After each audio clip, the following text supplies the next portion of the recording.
বন্ধুরা, আজকে আমার কাছে একটা প্রশ্ন এসেছে। প্রশ্নটা ভীষণ অদ্ভুত।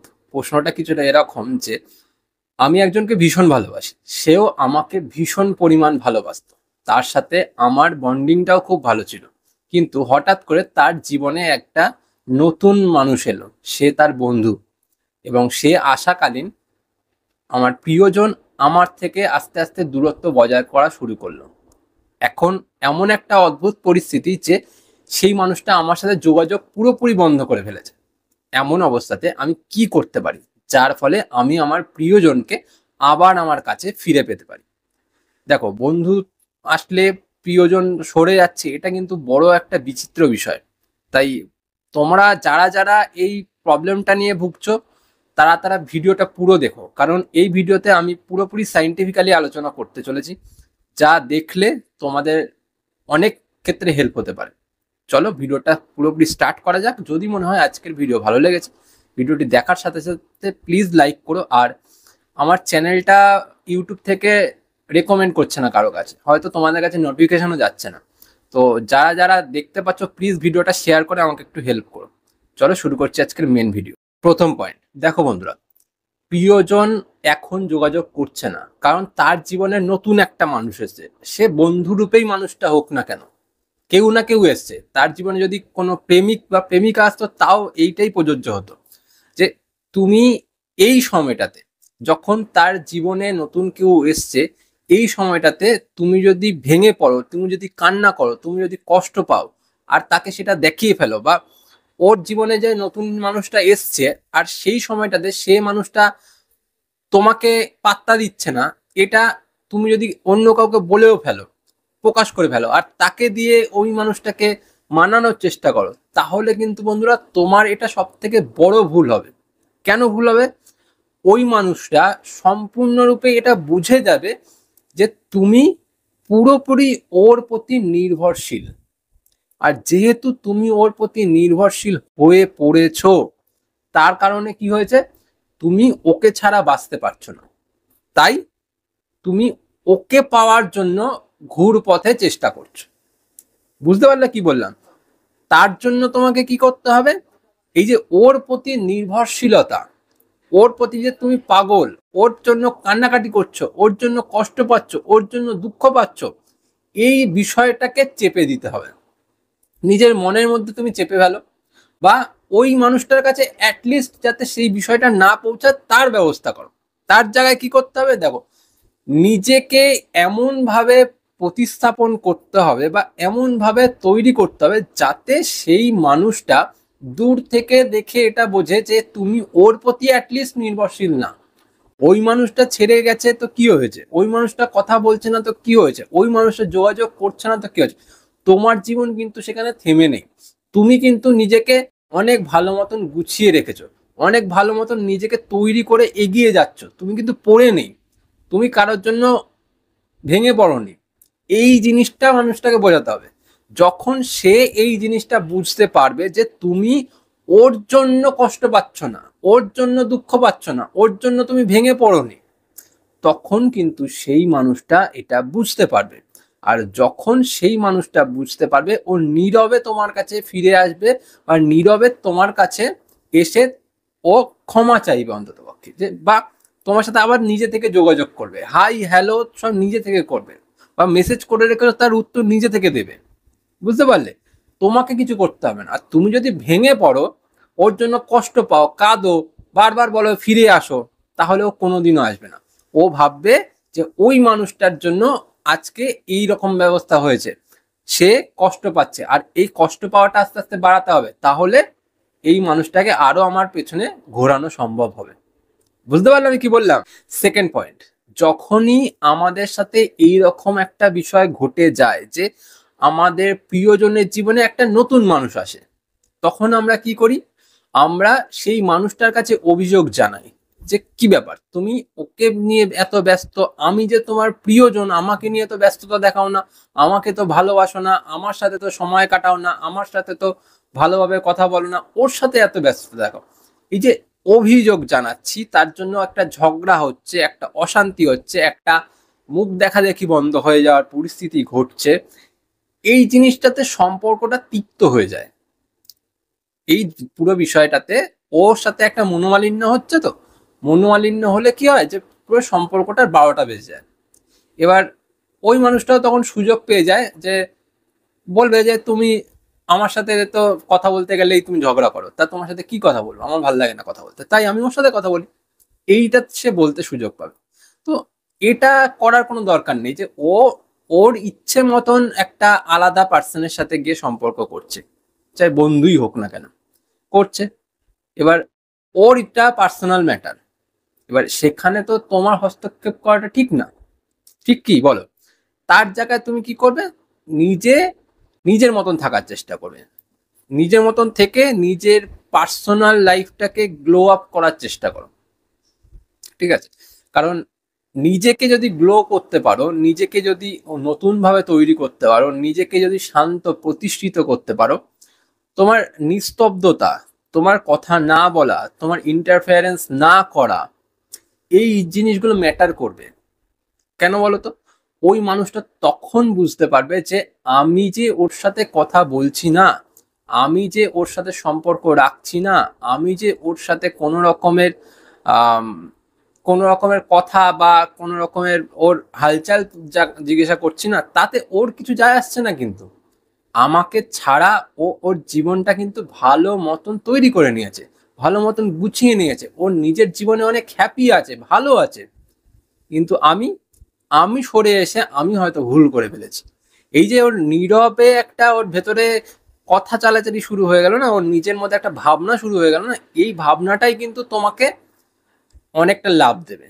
এই ভাবনাটাই ওকে তোমার কাছে ফিরত আনবে। কারণ ও ভাবছে, ও ভাবতে ভাবতে ও পস্তাচ্ছে। ও ভাবছে মানে কি, ও কি এমনি এমনি ভাবছে? যেই মানুষটা আরেকজনের সাথে ব্যস্ত হয়ে যায় সে কোনো সময় তোমার কথা ভাববে না। ও ভাবছে, তার মানে ওর ভেতরে সেই বিষয়টা জাগ্রত হচ্ছে। আর জাগ্রত একবার হলে সে নিজে থেকে তোমার কাছে ফিরত আসতে বাধ্য হবে। বুঝতে পারলে? থার্ড পয়েন্ট, থার্ড পয়েন্ট এটাই যে যখন আমাদের সাথে এরকম একটা ঘটনা ঘটে যে একজন নতুন তৃতীয় ব্যক্তির আবিষ্কার বা আবির্ভাব ঘটে, তো সেই সময় আমরা ওই তৃতীয় ব্যক্তিটাকে আমাদের প্রতিপক্ষ ভাবতে শুরু করি বা আমাদের প্রতিদ্বন্দ্বী ভাবতে শুরু করি। তো এই প্রতিদ্বন্দ্বী ভাবাতে আমাদের সব থেকে বড় যে ভুলটা হয়ে যায় সেটা হলো আমরা প্রতিদ্বন্দ্বিতায় নেমে গিয়ে নিজেকে হারিয়ে ফেলি, নিজেরা হেরে যাই। তাই প্রতিদ্বন্দ্বী হওয়া যাবে না। সেই মানুষটা এখন নতুন এসছে, সেই মানুষটার রুচি একরকম, সেই মানুষটার ড্রেস আপ একরকম, সেই মানুষটার চালচলন একরকম, তার বিহেভিয়ার একরকম, কথাবার্তা একরকম।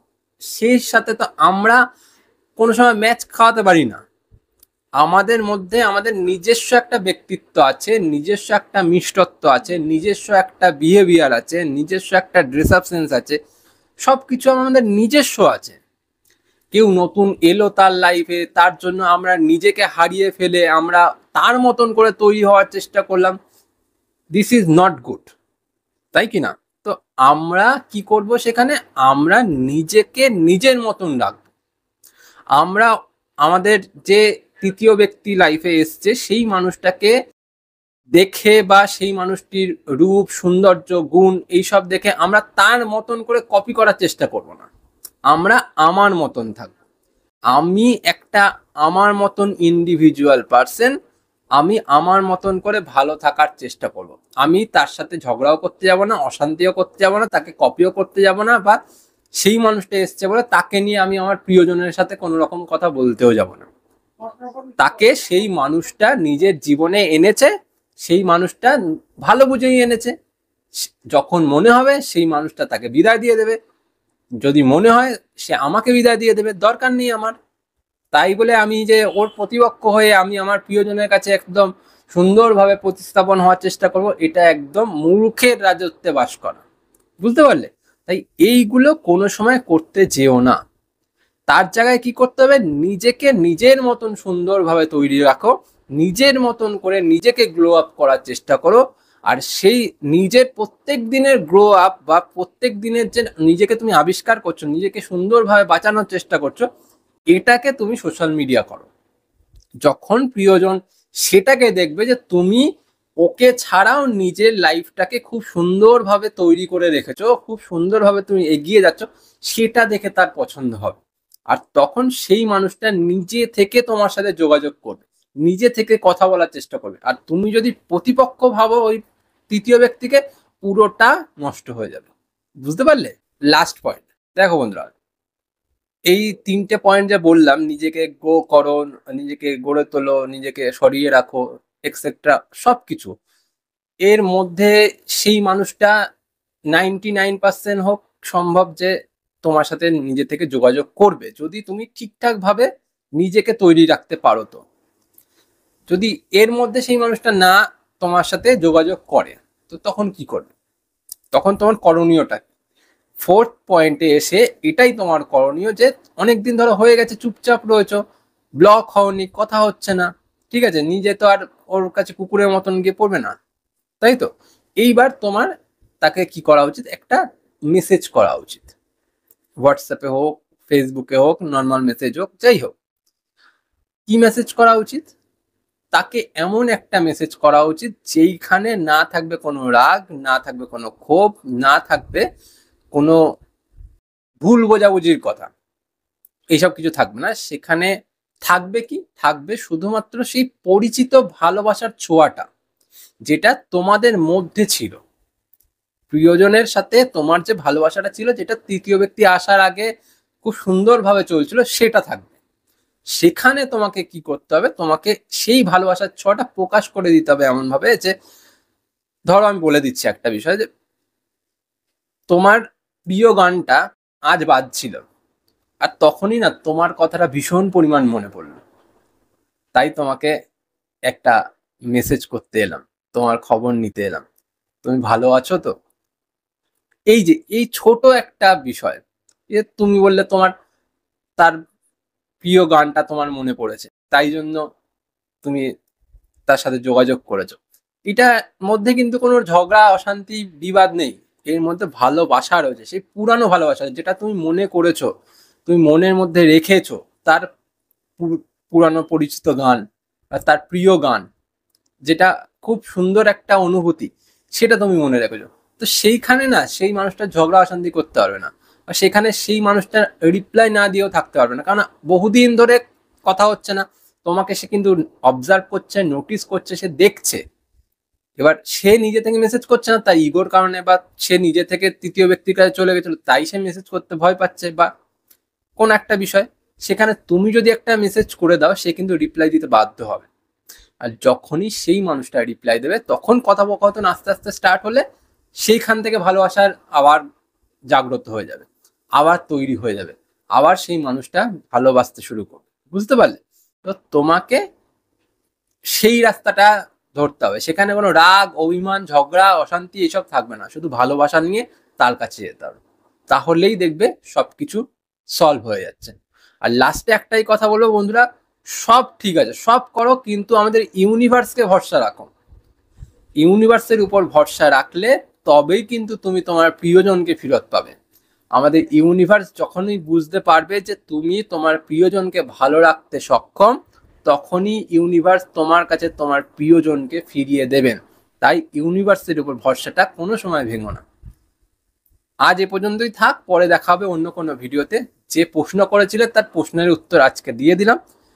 আর তোমরা যারা প্রশ্ন করতে চাও, অবশ্যই আমাকে কমেন্টে প্রশ্ন করতে পারো, আমি প্রশ্নের উত্তর দিয়ে দেবো। কারণ মেসেজ সবসময় দেখতে পাওয়া যাচ্ছে না, কারণ মেসেজের এত মেসেজ আসছে যে পরপর দেখতে দেখতে আমি নিজে হাঁপিয়ে যাচ্ছি, আর নিজের অনেক কাজ থাকে, সময় দিতে পারছি না। আজ চলি, পরে দেখা হবে অন্য কোনো ভিডিওতে। ভিডিও ভালো লাগলে প্লিজ ভিডিওটা শেয়ার করে আমাকে একটু হেল্প করো। আজ চলি, টাটা।